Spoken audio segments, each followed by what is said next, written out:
and dirty, and animals ran about freely, eating the garbage that lay everywhere. Houses were made of timber with thatched roofs.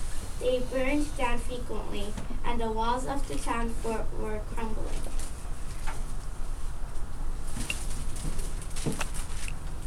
Stuyvesant, to put it mildly, was not an even-tempered man. He was outraged at what he saw and quickly set forth a series of proclamations and laws to improve life within the settlement. Under Peter Stuyvesant, the next decade was a time of great progress for New Amsterdam. By 1660, its population had doubled, trade prospered, and in appearance the town could rival Dutch communities in Europe. Peter Stuyvesant's stern control had seen the colony through its crisis, and New Netherland became a pleasant place in which to live. On the day Peter Stuyvesant sailed into town by Arnold Lobel. On the day Peter Stuyvesant sailed into town, all the people came running to greet him.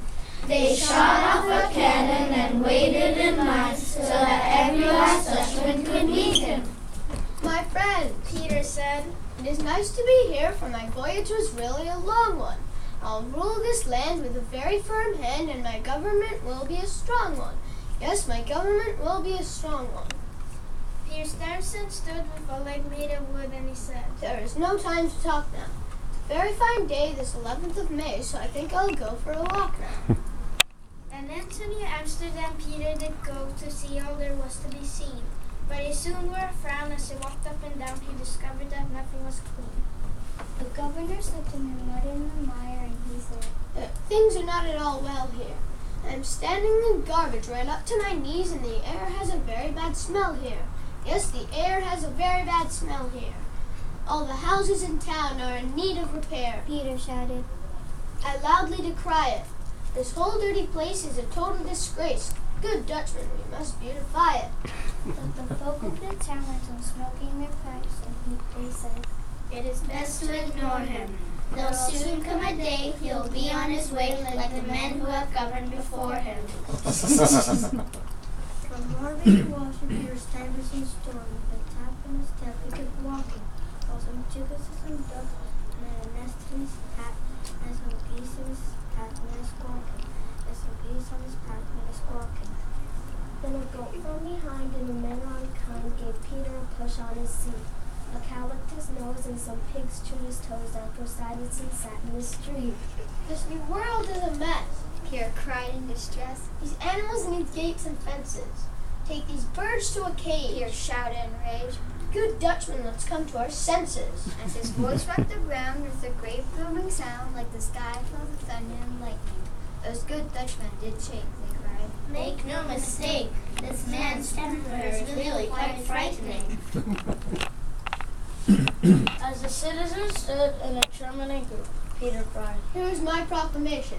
All you men and you maids, get your brooms and your spades. We must work now without hesitation. Yes, we must work now without hesitation. So they put up new buildings all sturdy and strong, and they cleaned all the rubbish away. They mended the fences and paved many streets from the top of the town to the bay. They filled up the walls of the wall of the fort, for the colony needed protection. The people agreed they were clever to heed Peter Stuyvesant's careful direction. Some 10 or 12 summers had come and had gone as they worked on the east and the west side. Things were going so well, it was soon hard to tell which half of the town was the best side. My children, Said Peter. we've worked very hard and I think we deserve relaxation. I feel in the mood for some fun and some food. Let us have a big Dutch celebration. Each snatched their nose, sniffed or smelled out a rose, and delicious fat flowers to the air.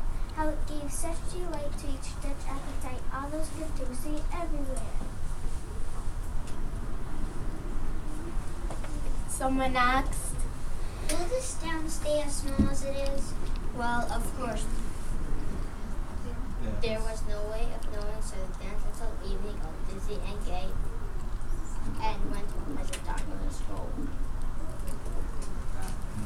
At night Peter Stuyvesant heard a strange sound underneath the garden greening.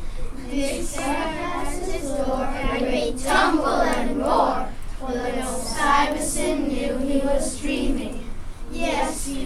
Stuyvesant knew he was dreaming.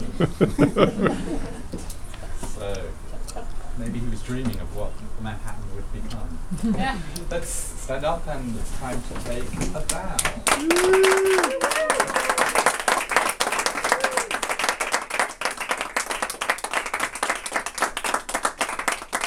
Okay, thank you very much. Thank you for being a wonderful audience, and thank you for being great students and performing really well. It's quite nerve-wracking getting up and saying lines. I just have a few things. If children, you just sit down. A few things. First of all, some thank yous.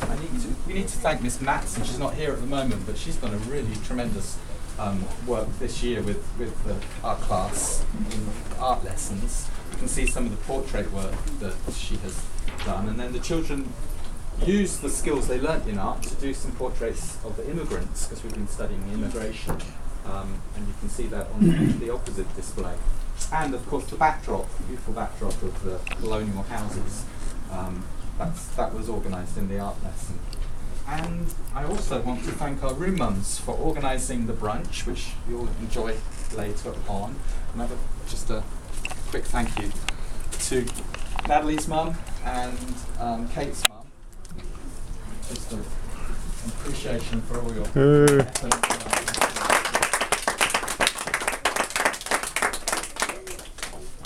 So, before I finish, I've just got a few housekeeping